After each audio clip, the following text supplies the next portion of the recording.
오늘은 주의 사랑에 매여라는 제목을 가지고 함께 말씀의 은혜 나누겠습니다.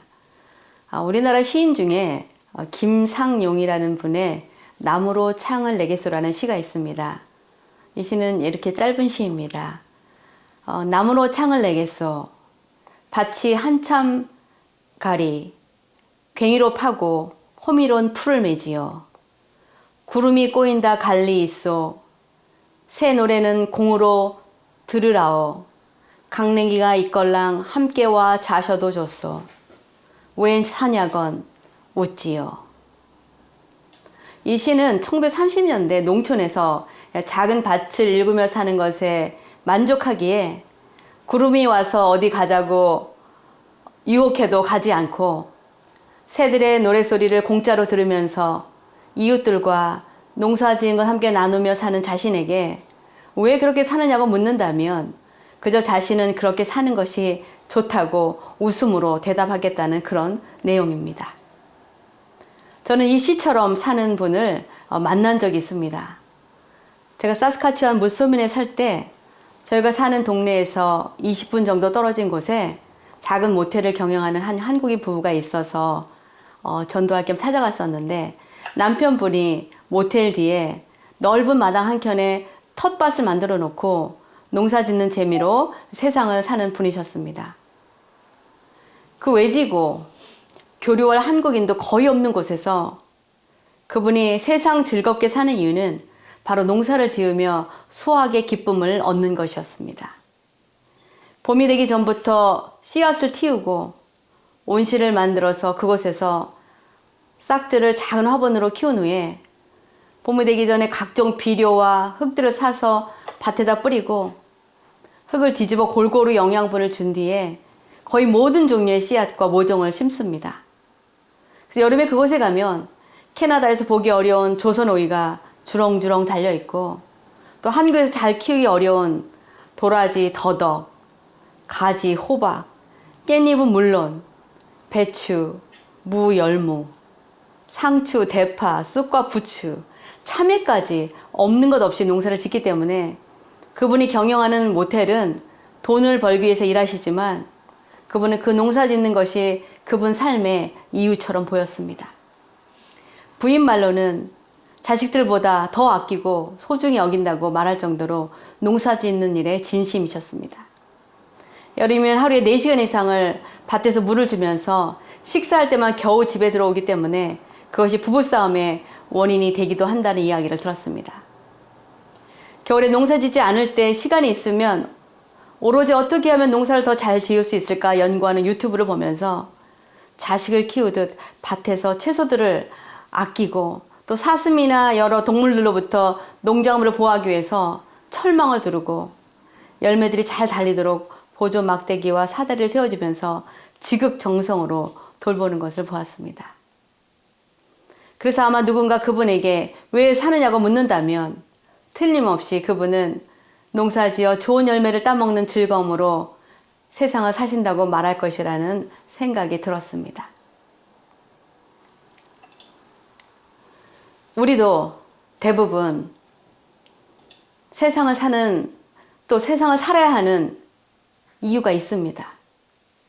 어떤 이들은 성공을 위해서 부단히 노력하며 살아가고 있고 또 누군가는 좋은 직장을 들어가기 위해서 또 열심히 공부에 매진하고 또 어떤 분들은 자식을 위해서 자신의 모든 것을 바치며 살아갈 수도 있습니다.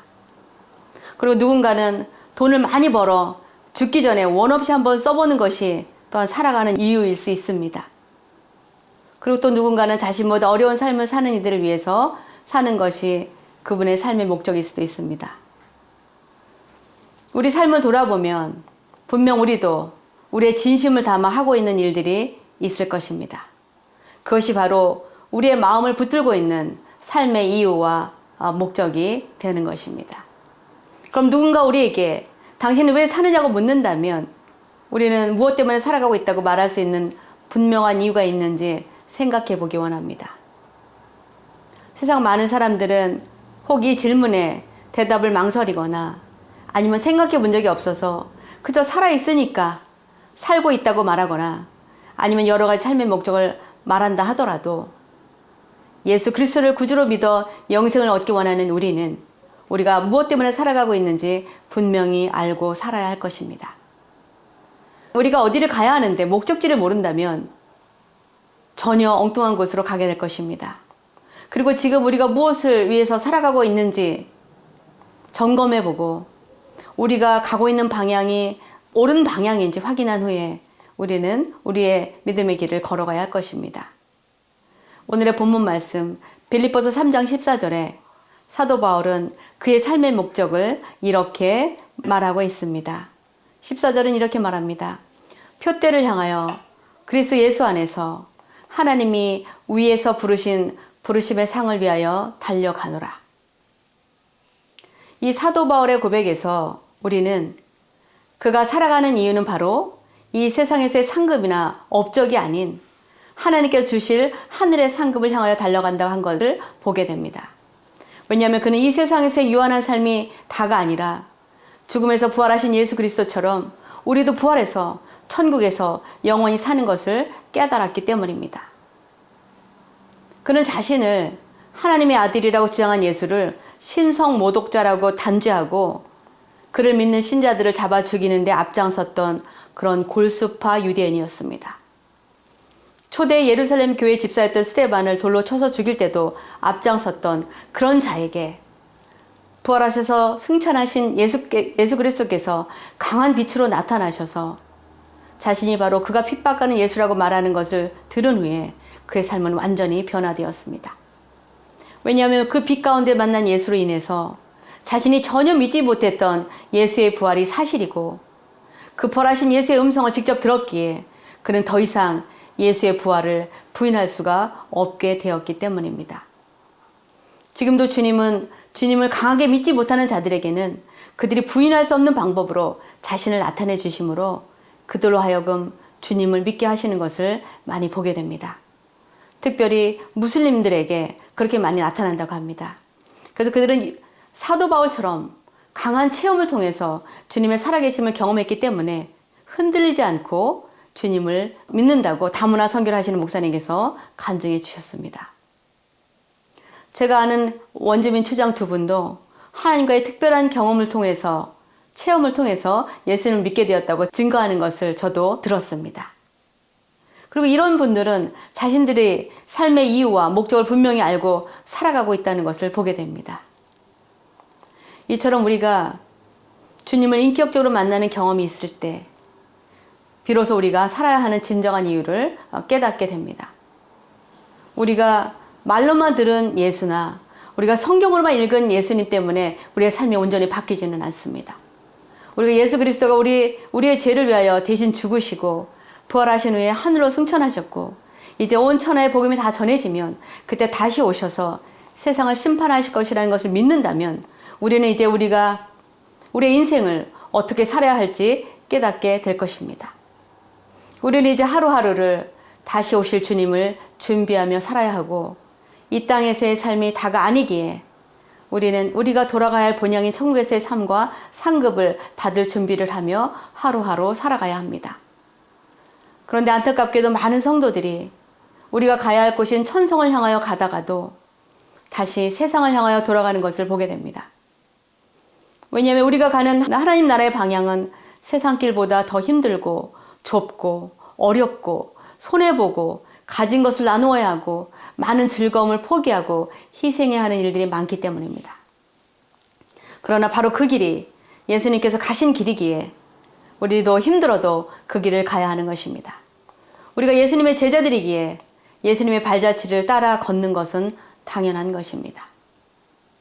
그러나 우리가 걷는 길이 힘들어도 주님이 걸으신 골고다 언덕길과 십자가에서 당한 그분의 고통에 비할 수는 없을 것입니다. 그리고 무엇보다도 우리는 예수님께서 우리들에게 보여주신 그 사랑을 다른 이들에게 전하며 살아야 합니다. 예수님께서는 세상에 오셔서 부유한 삶을 추구하지 않으셨습니다.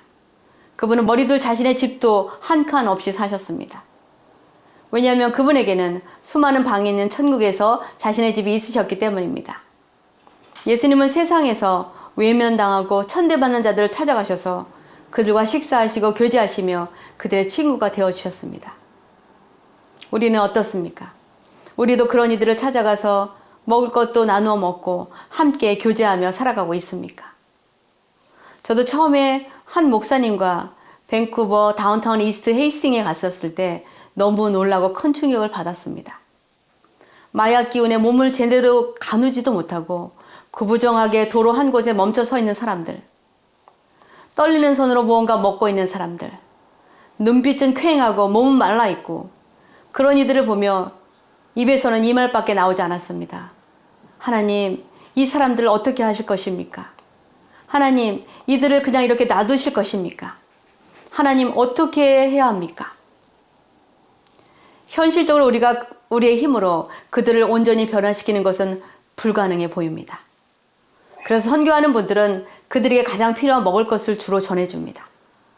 그러나 먹을 것과 입을 것을 나누어주며 기도해 주겠다고 하면 머리에 쓴 모자를 벗고 기도를 함께 하는 이들도 있지만, 대부분 삶의 이유와 목적을 잃고 하루하루 약의 기운으로 연명하고 있기 때문에 문제가 많은 것입니다. 하루에도 수십 명씩 죽어가는 이들이 나오는 그곳에 우리가 어렵고 힘든 중독자들에게 전해주는 따뜻한 담요와 겉옷들, 그리고 따뜻한 음식과 물들을 하나님께서 보고 계시며 잊지 않으신다고 하신 말씀을 우리는 기억할 것입니다. 그것이 바로 우리가 주님에게 배운 섬김과 나눔과 베품을 실천하며 사는 길일 것입니다. 주님께서 마태복음 10장 42절에 이렇게 말씀하셨습니다. 우리 조무영 집사님께 읽어주시면 감사하겠습니다. 마태복음 10장 42절.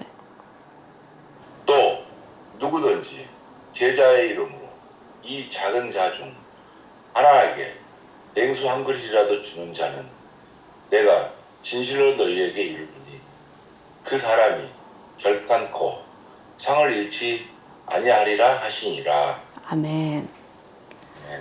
우리가 사도 바울처럼 천국에서의 상급을 위해 달려가는 자들이라면 우리가 주님의 사랑으로 베풀고 나누는 작은 섬김도 주님께서 상 주신다는 것을 기억해야 할 것입니다. 우리가 이 세상을 사는 또 다른 이유는 우리가 예수 그리스도의 사랑에 매였기 때문입니다. 우리를 위해서 자신의 생명을 희생하신 그 사랑이 귀하기 때문에 우리도 그 사랑을 아직 모르는 자들에게 전해야 하는 것입니다.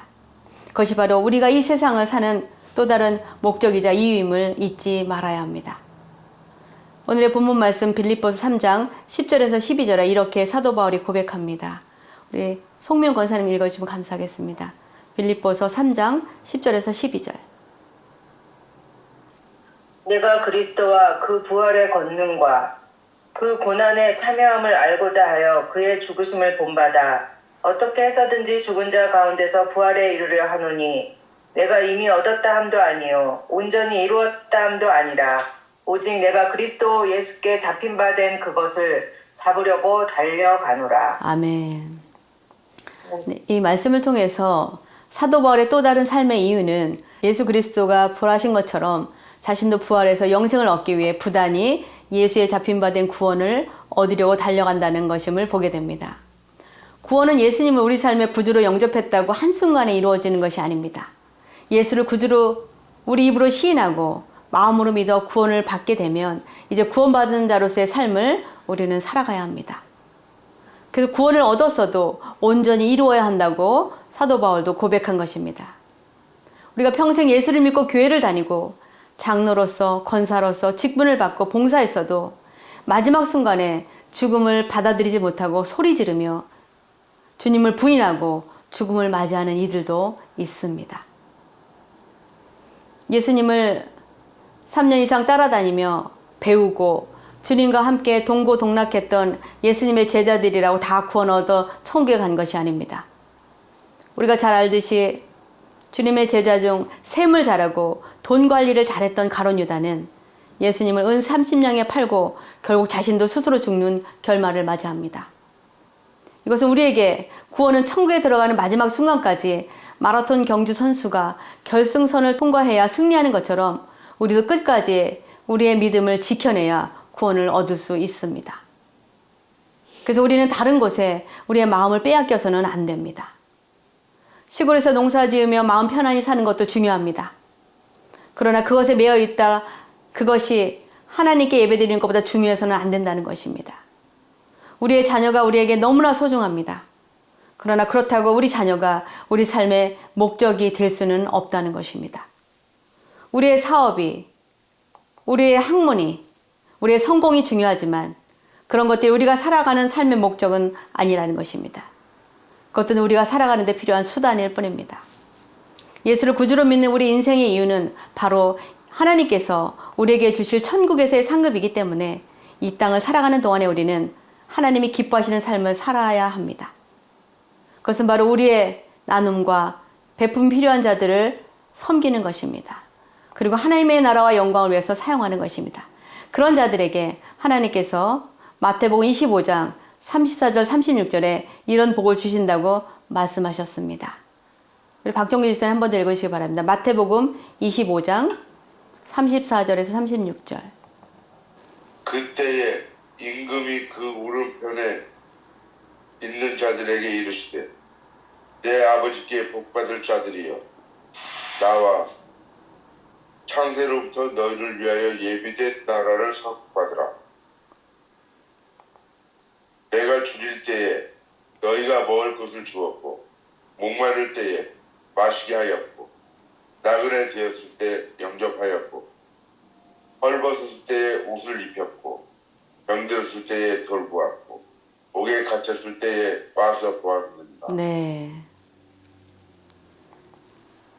또 우리가 살아가야 하는 이유는 이 땅을 살아가는 동안에 예수께 받은 사랑을 다른 이들에게 전하는 것입니다.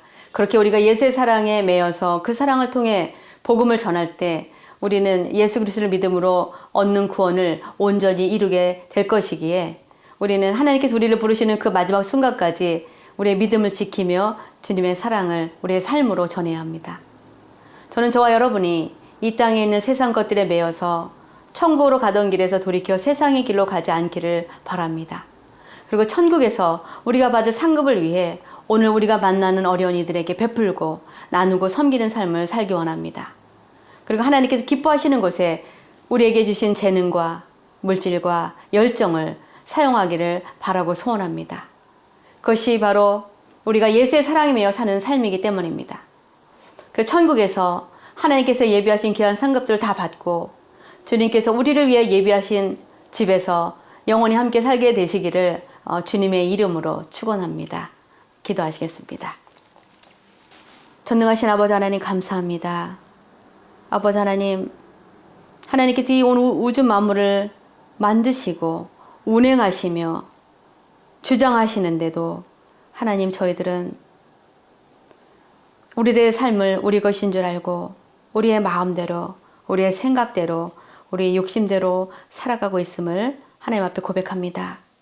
하나님, 그러나 하나님께서 우리를 이 세상에 보내신 이유는 바로 주님의 복음을 전하며 주님의 사랑을 전하며 아직 하나님을 알지 못하는 자들에게 우리의 섬김과 나눔과 헌신을 통해 그리스도의 사랑과 복음을 전하는 것임을 잊지 않고 살아가게 하여 주시옵소서.